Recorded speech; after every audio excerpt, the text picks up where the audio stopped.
आज मी बनवणार आहे मुगाची भाजी।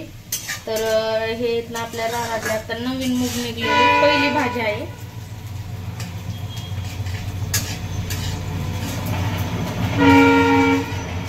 छान असे कोंब आले, तर जास्त नाही आलेले पाहू शकता अशी,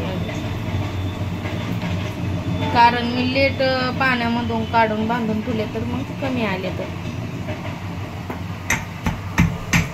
त्यासाठी कांदा, जिरी, मोहरी हे तेलामध्ये टाकलेलं आहे।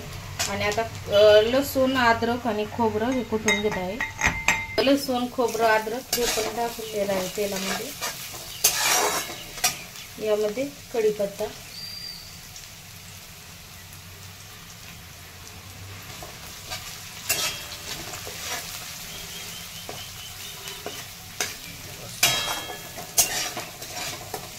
आता आपल्याला यामध्ये ना फक्त लाल तिखट टाकायचं आहे, दुसरे टाकायचे नाही, मसाले वगैरे काही टाकायचे नाही। लाल तिखट 1 चमच टाकून घेतलेले आहे।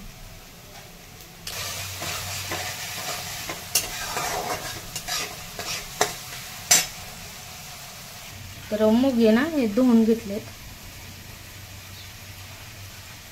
मूग टाकून घेते।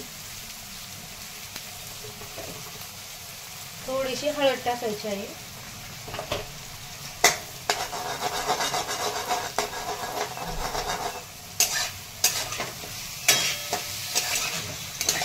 छान आता हे परतून घ्यायचं मिक्स करून। खूप जास्त वेळ पण नाही परतायचं आपल्याला, चवीनुसार मीठ टाकून घेते। शेंगदाणे भाजून घेतले, ते एवढे नाही टाकायचे आपल्याला भाजीला, भाजून घेतले तर पाणी टाकून घेता येतं, जेवढं आपल्याला रस्सा पाहिजे तेवढं।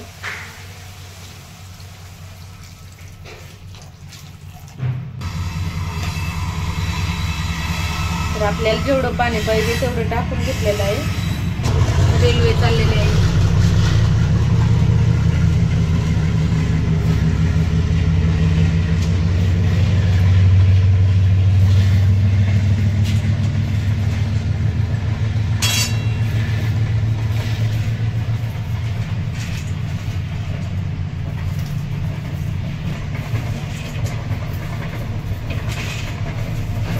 तर शेंगदाण्याचा कूट करून घेतलाय।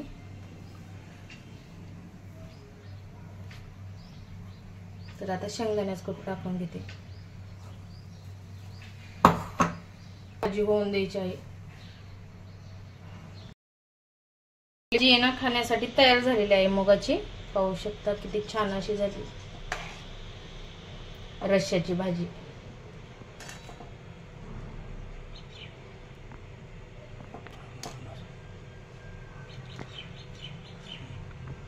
व्हिडिओ आवडला असेल तर लाईक करा, सबस्क्राईब करा नवीन असाल तर। आणि एकदम सोप्या पद्धतीने मुगाची भाजी केलेली आहे।